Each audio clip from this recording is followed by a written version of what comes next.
Hi everyone, the Simple Dad here. In this video, I'll show you how to edit a highlight you've created on Instagram. So if you've created a highlight and you want to edit the name or maybe the cover photo, then let me show you how to do this. So before you begin, you need to first go to your Play Store, search for Instagram and make sure that's been updated to the latest version. Once that's updated, go ahead and open the app. In the app, you're going ahead and tapping on your profile view here at the bottom right. This will take you to your profile page.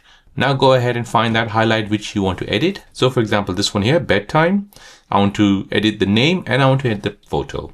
So I'll go ahead and long press on it. I'll get this menu. I'll tap on edit highlight. And now from here, I can go ahead and change the name.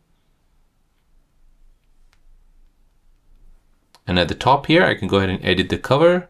I can go ahead and choose what cover I require. I can also add my own photo. And I'll tap done.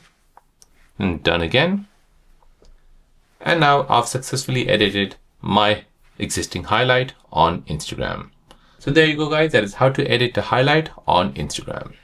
If you're new on the channel and you want to find out more about your iPhone, your Android phone or any other social media apps, then don't forget to subscribe to this channel to become a part of the Simple Dad community. Hit the like button if you find this video useful.